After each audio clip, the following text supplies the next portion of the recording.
کیا ہے، جس کو امام ابو یعلا نے روایت کیا ہے، امام ابن حبان نے روایت کیا ہے، امام طبرانی نے روایت کیا ہے، امام دارمی نے روایت کیا ہے، لا تعداد ائمہ نے بخاری اور مسلم اور ترمذی ابو داؤد سیاستہ کے علاوہ متفق علیہ حدیث. کیا معرفت ہے. وہ تو جانور تھے. جانور کو تو پھر بھی کہیں کہ چلو اس کو کامل شعور نہیں ہے تو جانور ہے، بہر صورت اس کی کچھ سوجھ بوجھ اپنے حساب سے تو ہے. مگر آقا علیہ السلام، صحیح بخاری اور مسلم میں حدیث ہے، بخاری شریف میں آتا ہے، آقا علیہ السلام ایک کھجور کا خشک تنا تھا، اس کے ساتھ ٹیک لگا کر حضرت عبداللہ بن عمر روایت کرتے ہیں خطبہ جمعہ ارشاد فرماتے تھے. کھجور کا خشک تنا. تعداد بڑھ گئی صحابہ کرام کی تو ممبر کی ضرورت پڑی. فلما اتخذ المنبر تحول الیہ فحن الجذع.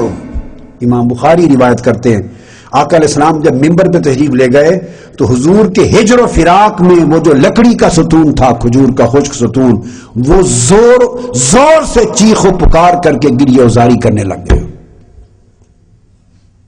کھجور کا خشک تنا گریہ وزاری کرنے لگ گیا اور وہ اتنے زور سے چیخا اور رویا، لگتا تھا کہ اونٹنی کا گمشدہ بچہ ہے جو دھاڑے مار کے ماں کے لیے رو رہا ہے.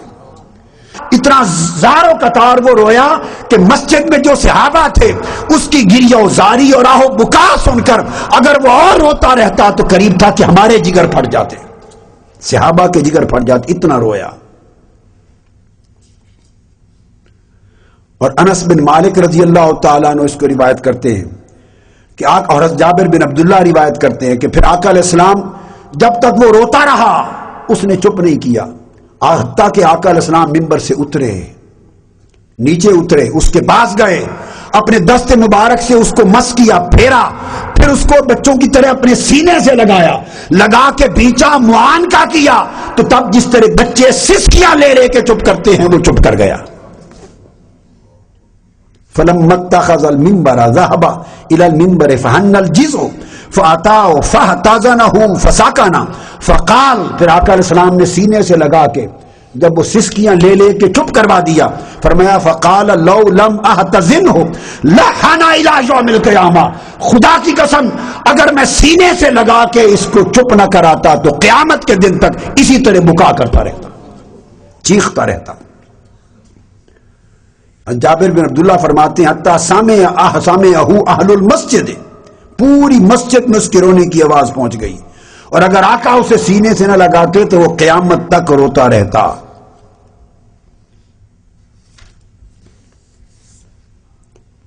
ایک روایت میں حدیث پاک میں جو حضرت مبارک بن فضالہ سے مروی انس بن مالک رضی اللہ تعالیٰ عنہ کہ آقا علیہ السلام نے جب سینے سے لگایا تو معصوم بچہ جیسے زور سے رو رہا ہو اور ماں اس کو سینے سے لگا لے تو جس طرح وہ چپ کرتا ہے، ہم نے سنا اس کا رونا بھی اور سسکیوں کے ساتھ ماں کے سینے سے لگتے ہوئے بچے کے جس طرح چپ کرنا اسی ڈھنگ میں اس کا چپ کرنا دیکھا.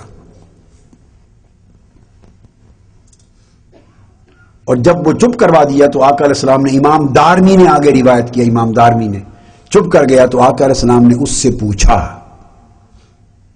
یہ معرفت بتا رہا ہوں کہ کس کس کو حضور کی عظمت و نبوت اور رسالت کی معرفت نہ تھی، کس کس کو معرفت نہ تھی. آقا علیہ السلام نے اس سے پوچھا.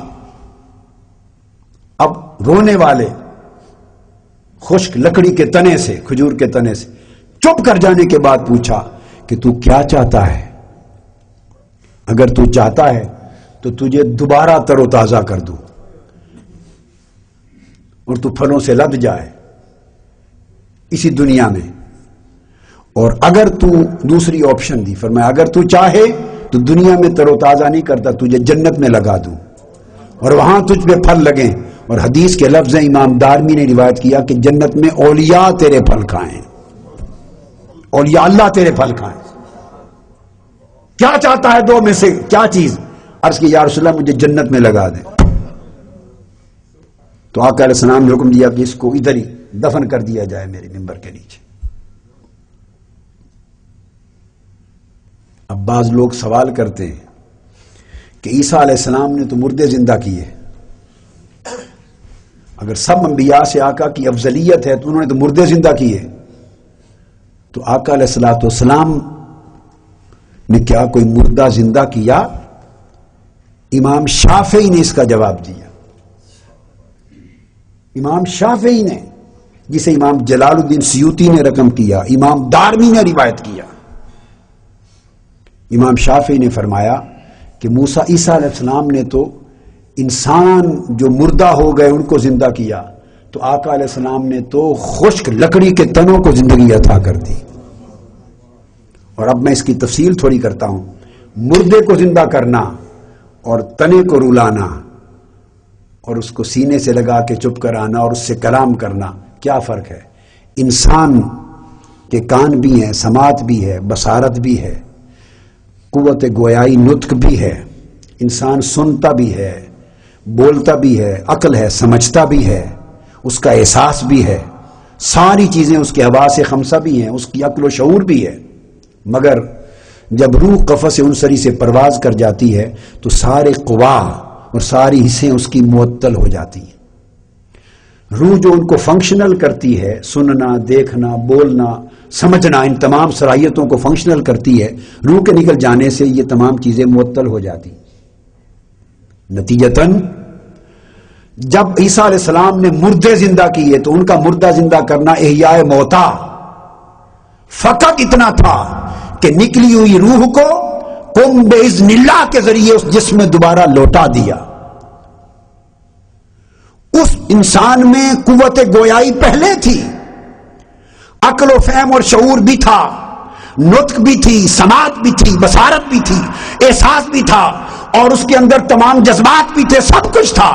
روح نکل گئی تھی، ہر چیز کا فنکشن ختم ہو گیا تھا، فقط روح پلٹا دی، ہر چیز پھر چلنے لگ گئی، مردہ بولنے لگ گیا. مگر تاجدار کائنات نے جن مردوں کو زندہ کیا، الگ مردے بھی زندہ کیے، وہ الگ ہے، مگر اس کی بات کر رہا ہوں. یہ جو استو نے حنانہ کا مردہ زندہ کیا، ارے یہ تو انسان ہی نہ تھا، اس کی تو آنکھیں ہی نہ تھی، اس کے کان ہی نہ تھے، اس کی عقل ہی نہ تھی، اس کی زبان اور منہ نہ تھا، نہ اس کی قوت گویائی تھی، نہ اس میں اولاً شعور تھا، نہ سماعت تھی، نہ بصارت تھی، نہ اس میں احساس تھا، نہ اس کے جذبات تھے. ارے یہ تو ایک خشک تنا تھا جس میں کچھ بھی نہ تھا. عیسیٰ علیہ السلام نے فقط انسان کے مردہ جسم میں روح لوٹائی، باقی سب کچھ پہلے سے موجود تھا. اور تاجدار کائنات نے جب اپنا جسم اس سے مس کیا، آنکھ نہ تھی، مصطفیٰ نے آنکھیں بھی دے دیں. اس کو کیسے پتا چلا کہ حضور آج مجھ پہ نہیں منبر پہ ٹیک لگا کے کھڑے ہیں؟ اس نے دیکھ بھی لیا، اس نے حضور کا خطبہ بھی سن لیا، اور پھر وہ رو بھی پڑا، اس میں احساس بھی آ گیا، اس میں ہجر اور فراق اور جدائی کا غم بھی آ گیا، اس میں درد و سوز بھی آ گیا، اس میں عشق بھی آ گیا، سارے احساسات بھی دیے، اس کو حیات بھی دی، زندگی بھی دی، شعور بھی دیا، سماعت بھی دی، بصارت بھی دی، نطق بھی دیا. سارے احساسات دے کر پھر جب اترے تو سسکیاں بھی سکھائیں، اور پھر اس سے پوچھا کہ کہاں دفن کر دوں، تو کلام کرنا بھی سکھایا. عیسیٰ علیہ السلام کا معجزہ فقط رد روح ہے، روح کا لوٹانا ہے، باقی سب کچھ پہلے سے موجود تھے جسم انسانی میں. اور تاجدار کائنات نے روح لوٹائی نہیں، روح ڈالی ہے، روح ڈالی ہے، اور سارے حواس بھی دیے ہیں، عقل بھی دی ہے، شعور بھی دیا ہے، جذبات بھی دیے ہیں. آقا علیہ السلام کا احیاء موتا کا تصور کائنات میں سب انبیاء سے بلند ہے.